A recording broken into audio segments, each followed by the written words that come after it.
Cristo tiene 4 clases de ciencia completamente distintas.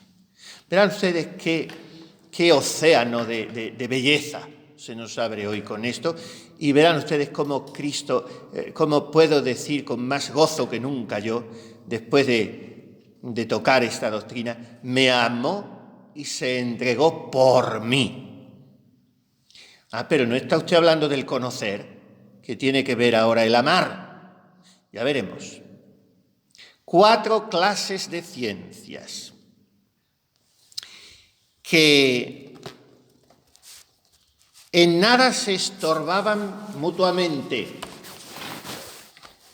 sino que, por el contrario, se armonizaban y se completaban entre sí en esa psicología divino-humana de Cristo, verdadero Dios y verdadero hombre. O sea, de manera semejante a como el conocimiento que nosotros adquirimos por el discurso de nuestra razón, el conocimiento intelectual, no perjudica para nada, sino que completa y perfecciona el conocimiento que adquirimos por los sentidos corporales, el conocimiento sensitivo. Eso lo veremos después, en el segundo acto. Bueno, pues ahora vamos a ver las 4 ciencias de Cristo. Hay conflicto, se entorpecen. Son 4 mundos intelectuales los que hay en el corazón divino humano de Jesús, en su mente. El mundo intelectual increado. ¿Cuál es este? El de su ciencia divina. Como Dios lo sabe todo, lo penetra todo, lo invade todo. O sea, es un mundo intelectual increado, antes de los siglos. Luego está el mundo intelectual de los ángeles y de las almas bienaventuradas. O sea, la visión beatífica. Y en ese mundo también entra el conocimiento de Cristo, la ciencia de Cristo, la mente de Cristo. Ya tenemos otro nivel. Después está el mundo intelectual de ciertos santos favorecidos aquí en la tierra con luces superiores. ¿Ustedes creen que Santa Teresa de Jesús escribió sus obras? ¿O que Santa María Magdalena de Pazzi dijo lo que dijo en sus éxtasis porque se acordaba de lo que había oído en los sermones? Eso es ciencia infusa, regalada totalmente. Y ese mundo intelectual de las almas favorecidas aquí en la tierra, o incluso de las almas del purgatorio, o incluso de los condenados, que pueden tener la ciencia infusa, también es el mundo de la ciencia de Cristo. Y luego está el mundo intelectual humano, el nuestro, el de la mayoría, que es el de la ciencia adquirida por medio de los sentidos, de la conciencia y de la razón. Pues Jesucristo reunió en su adorable inmensidad estos 4 mundos intelectuales.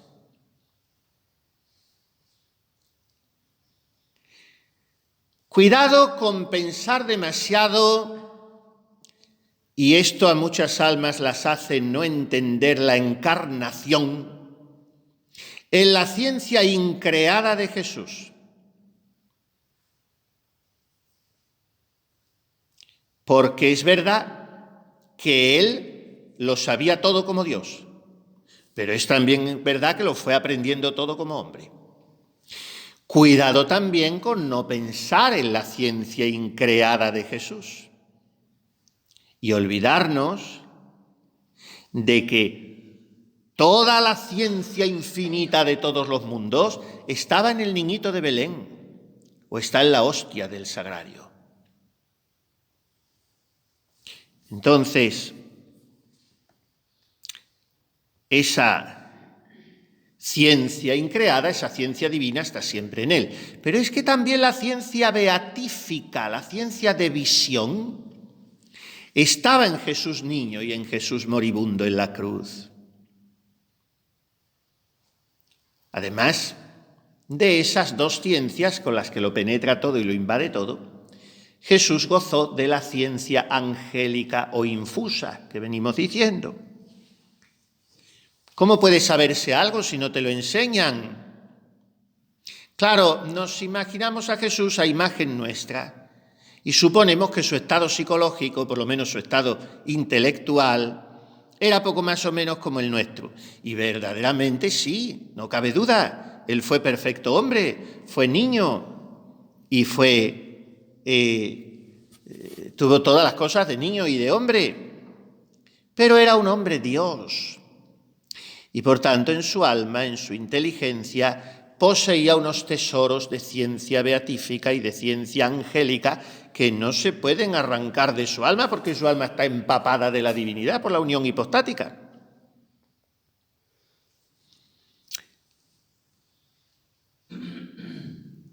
Si no pensamos suficientemente en esta ciencia infusa de Jesús, fíjense qué consecuencia puede tener el no pensar suficientemente en la ciencia angélica o infusa, que es la misma, de Jesús. Que no entramos en el misterio de la continuidad eterna de su oración y de sus méritos.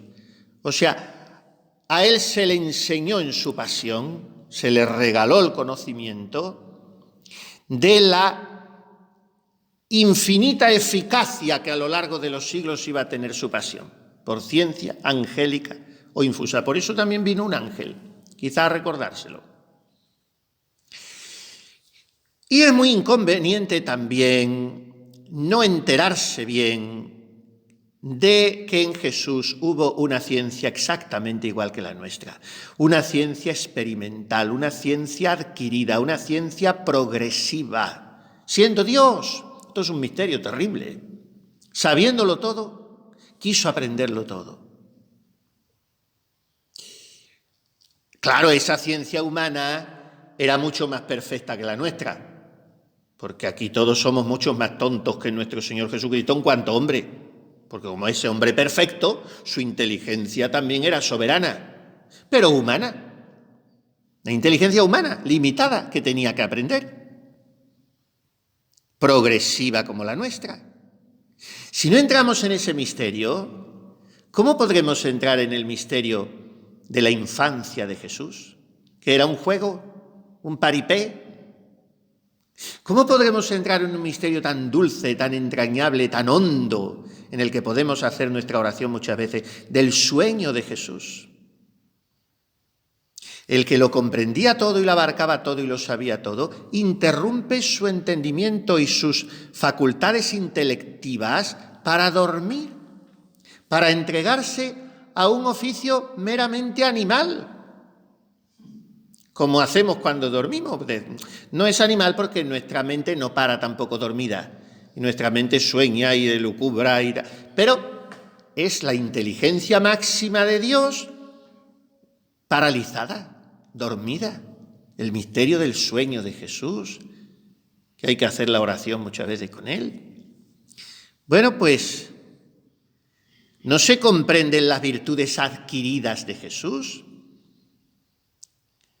Mira, Jesucito, le diría a la Virgen o San José, el cuchillo no se coge así. Cuando vayas a llevar esta pieza del arado a la casa de tal sitio que me la han encargado, tú primero llama, luego saluda, luego da las gracias, como a cualquier niño, y enseñarle a rezar, San José, al niño Jesús, y él ir aprendiendo ya cuando tuviera sus 10, sus 12, sus 14 años, cómo se trabajaba en el banco de carpintería, y San José enseñándole a Dios su ciencia adquirida, junto con la infinita. Este es el gran misterio.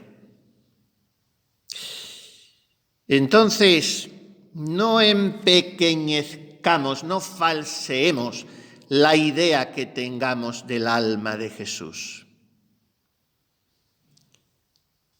La verdad completa sobre Jesús es una verdad muy bella, muy profunda, muy paradójica, pero muy hermosa. Y solo desde aquí vamos aprendiendo a adorar a Jesús. Porque la adoración es es admiración, es sorpresa, es ¿cómo puede ser esto? ¿Será posible? Eso es la adoración. Y de la adoración brota el amor. Vamos a explicar un poquito, esto ha sido una introducción, las 4 ciencias. La ciencia divina de Jesucristo. Esto lo trata espléndidamente Santo Tomás en la Suma Teológica. La ciencia divina de Jesucristo. Miren ustedes, la raíz de la inteligencia es la inmaterialidad. Cuando una cosa es más inmaterial, es más cognoscible. Se la puede conocer más cuanto menos materia tiene, porque la materia es una barrera para mi conocimiento. Y entonces Dios está en el grado sumo de la inmaterialidad, porque Dios es espíritu purísimo, no tiene mezcla ni de materia ni de potencialidad. Todo es inmaterialidad. Y por eso Dios se entiende infinitamente a sí mismo, siempre de manera actual, porque Él es acto purísimo. En mí siempre hay cosas que pueden ser, pueden llegar a ser. En Dios nada puede llegar a ser porque todo es. Él es el que es acto puro. Y como no tiene potencia, su conocimiento coincide siempre con su propio ser. En mí, mi ser es una cosa y mi conocer es otra. Porque mi ser está siempre en potencia, mi conocer está fuera. En Dios es lo mismo el ser que el entender y que el amar. Es el gran misterio de Dios. Es todo acto puro. Por eso decimos que Dios es simplicísimo. Y por eso uno de los pecados que yo creo que más ofenden a Dios es lo mucho que nosotros nos complicamos la vida. Dios es simplicísimo. No hay mezcla de nada. Cuando decimos de una persona, qué persona tan sencilla, pues lo que decía yo esta mañana, ¿no? Como un niño, no tiene revueltas, no tiene esquinas, es transparencia. Dios es acto puro. Y por eso Dios se comprende a sí mismo infinitamente. Dios agota en sí mismo la capacidad de conocer. No puede conocerse mejor de lo que se conoce, siendo Dios, porque se conoce perfectísimamente, infinitísimamente. Y porque, como decimos, su entender coincide con su ser. Son la misma cosa, el entendimiento y lo entendido y el acto de entenderlo. Todos la misma cosa en Dios. Y en cuanto a las cosas que están fuera de Él, pues las conoce absolutamente porque como todo procede de Él y todo ha preexistido en su inteligencia infinita antes de crearlo, pues Dios ve y conoce todas las cosas creadas, atención, no en sí mismas, sino en su propia inteligencia infinita. Cuando nos confesamos decimos, me acuso, Padre, de esto y del otro, tal como esté en presencia de Dios. Esto quiere decir, Dios no ve mis pecados, Dios no me ve a mí, Dios no ve a la hermana a la que yo veo, como lo veo yo. Dios me ve en Él. Y esto tiene que ayudarme muchísimo para la humildad y para la aceptación propia. Porque valemos lo que valemos ante Dios, ni más ni menos. Solo que nosotros pasamos la vida condicionados por nuestra manera de entender las cosas, que es imperfecta, porque lo entendemos desde fuera. Dios no se entiende desde Él, en su purísimo, soberano, infinitamente santo y misericordioso entender. Así me entiende Dios. Porque su esencia divina contiene la imagen de todo lo que no es Él también. Y por eso alguien ha dicho, esa imagen está muy bien traída, que el mundo es un museo de copias, porque todos los originales están en la mente de Dios. Las obras de arte originales las tiene Él en su divino entender. Los demás somos copias. Nos miramos, acuérdense ustedes de Calderón de la Barca, el gran teatro del mundo. Se corre la cortina y esta función se ha acabado. Pero la verdad está allí, en su mente. Y ese conocimiento que tiene Dios en su esencia divina de todas las cosas, mucho cuidado, no es así a bulto. No es de una manera general, confusa. Bueno, Dios sabe que hay mares, que hay estrellas, muchas estrellas, y que hay personas humanas, y que algunas son monjas, y que en Córdoba hay un convento ahí perdido, y que hay un grupo de monjas. No. Dios no conoce así las cosas. Así las conocemos nosotros. Pues sabemos que en Asia hay chinos, y que en Alemania hay alemanes, y hay también algunos en Córdoba, y así, pero no conocemos de otra manera, porque no tenemos capacidad. Yo no puedo conocer a cada africano de Kinshasa, no tengo capacidad. Pero Dios conoce todas las cosas, no de una manera confusa, general y común, sino con conocimiento propio y singular. O sea, en cuanto que esas cosas son distintas unas de otras. ¿Por qué? Porque su esencia divina contiene en grado supremo todo cuanto hay de perfección en las cosas.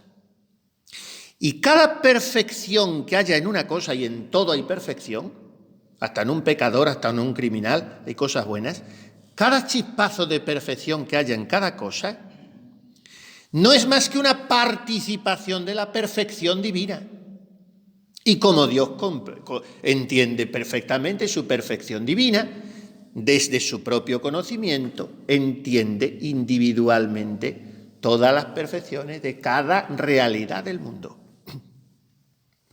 Y luego además esa ciencia de Dios no es discursiva como la nuestra. No tiene que ir razonando poco a poco hasta que llega a una conclusión, sino que es una ciencia intuitiva. O sea, que Dios no ve las cosas una a una, como si su mirada fuera pasando de una a otra hasta que se va enterando, que es lo que nos pasa a nosotros, sino que Dios lo ve todo a la vez, pero con distinción y con claridad. Claro, entrar en la mente de Dios. ¿Quién conoció la mente del Señor? ¿Quién fue su consejero? La ciencia de Dios. Y esa ciencia de Dios es causa de las cosas, no es efecto de ellas. O sea, que Dios no conoce las criaturas espirituales y corporales porque existen, sino que las criaturas existen porque Dios las conoce. El conocimiento de Dios es anterior a las cosas creadas, que existen porque Dios las vio en su inteligencia y las quiso crear sacándolos de la nada. Y además, Dios no conoce solamente las cosas que existen hoy, sino todas las que podrían existir en ese mundo infinito de los seres posibles que si Él quisiera, si le diera la gana, podría estar creando continuamente. Y ese conocimiento que Dios tiene de las cosas que han existido, existen o existirán realmente, recibe el nombre de visión, ciencia de visión. Y el conocimiento de Dios de los seres posibles que jamás existirán realmente tiene el nombre de ciencia de simple inteligencia. Y además Dios conoce perfectamente el mal, porque conociendo perfectísimamente el bien, tiene que conocer todo lo que puede sobrevenirle a ese bien, o sea, el mal que es privación de bien, porque el mal no es otra cosa que la privación del bien. Pero siendo el mal privación de bien, Dios no le conoce en sí mismo, sino conoce al mal en el bien del que priva. Como nosotros no conocemos las tinieblas en sí mismas porque no las vemos, sino sabemos lo que son las tinieblas por la luz de que nos privan. Así conoce Dios el mal. Y Dios conoce, ya lo hemos dicho, todas las cosas en singular, porque a cada cosa se extiende la acción creadora de Dios.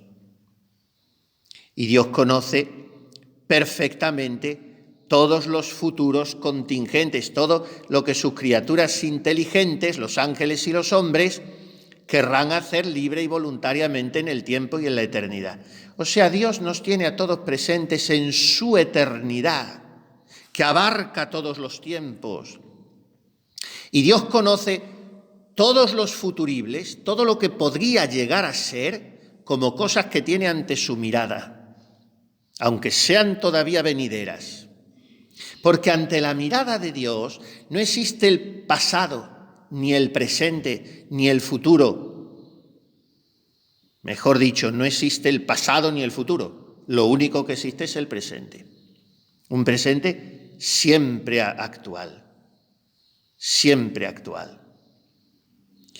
Nosotros distinguimos en el tiempo 3 aspectos: pasado, presente y futuro. Pero para Dios, todo es presente. Dice Santo Tomás de Aquino: a nosotros nos pasa como al que va por un camino, que no ve a los que caminan detrás de él. Pero el que está en una altura y desde allí contempla todo el camino, ve a todos los transeúntes a la vez, a los que van detrás, a los que van en el medio y a los que van ya llegando. Los ve a todos.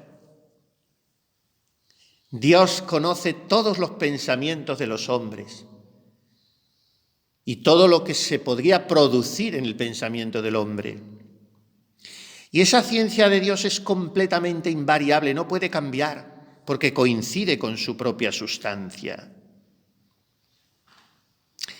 En fin, es mucho más profundo y largo todo lo que dice Santo Tomás en la Suma Teológica sobre la ciencia de Dios, pero más o menos se da un resumen, pero es muy profundo y hay cosas un poco más complicadas todavía. Entonces, esta es la ciencia del Verbo, en cuanto segunda persona de la Santísima Trinidad, impronta del Padre, imagen de su ser, sabiduría de aquel de quien está siendo engendrado, no creado, eternamente. Una ciencia infinitamente perfecta. Dice un autor espiritual, Sauvé, dice: vos sois, oh tierno niño que dormís en el pesebre o descansáis en el regazo de vuestra Santísima Madre, la visión eterna en persona. ¿Cómo podría esconderme a vuestros ojitos, niño en Belén? Esta es la ciencia de Dios. Miren, hay hombres que cifran su felicidad, su aspiración, su dejar una huella en la historia, en el hecho de ocupar un lugar en el pensamiento de los hombres. Quisiéramos, decía Pascal, vivir en la vida de los demás con una idea imaginaria. Cuando de hecho alguien nos dice: ayer he pensado en ti, me he acordado de ti, te he recordado en la oración, tal cosa me vino, me evocó, tal. Se pone uno contento porque dice: mira, soy importante para esta persona, ocupo un lugar en su recuerdo, en su pensamiento. Qué tontos somos. Porque esa persona ha pensado en mí un par de segundos o un par de minutos. O si, en fin, si es rematadamente tonta, pues a lo mejor ya 5 o 10 minutos. Pensar en alguien y acordarse de alguien más de pocos segundos es una tontería, porque de las criaturas no hay que ocuparse con el pensamiento, hay que ocuparse de Dios. Se acuerda uno de quien sea, reza por él, se acuerda y de que bien, esta persona, en fin, ya está. Pero no estar ahí regodeándote, no, eso es encauzar mal los afectos. ¿Te acuerdas cuando te venga? Tampoco hay que temer ni nada. Se acuerda uno con toda la paz. Pero a ver si vamos a estar pensando en las criaturas más que en el Criador. Entonces estamos contentos porque ocupamos el pensamiento de alguien. Boba. Si ocupas el pensamiento de Dios durante toda la eternidad. Y en el pensamiento de Dios yo no vivo con una vida imaginaria, como en el pensamiento de cualquier persona humana, sino con una vida verdadera en su inteligencia divina, porque desde toda la eternidad me tiene en su pensamiento. ¿Cómo produce el Padre a su Verbo? ¿Cómo le engendra desde antes de los siglos como rocío, antes de la aurora? ¿Cómo engendra el Padre a su Verbo? Conociéndose a sí mismo y pronunciando esa palabra, que es el conocimiento de sí mismo.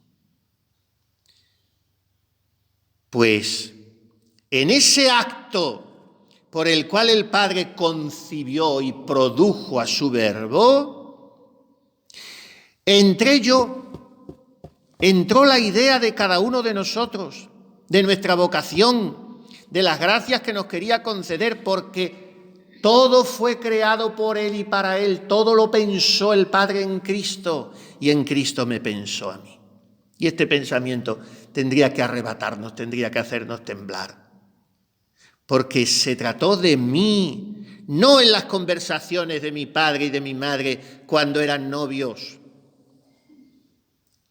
no en los coloquios de los ángeles que se enteraron en el cielo que Dios iba a crearme, sino en ese coloquio eterno del Padre, del Hijo y del Espíritu Santo. Se trató de mí.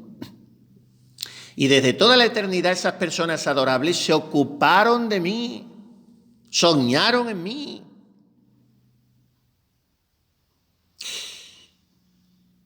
En fin, esta ciencia divina, toda ella, por eso me interesaba subrayarlo, toda ella se endereza a amar.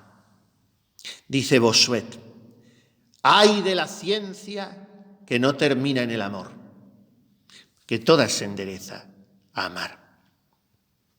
Y el conocimiento de Dios, que tiene Dios del mundo, que tiene Dios de mí, es para amarme.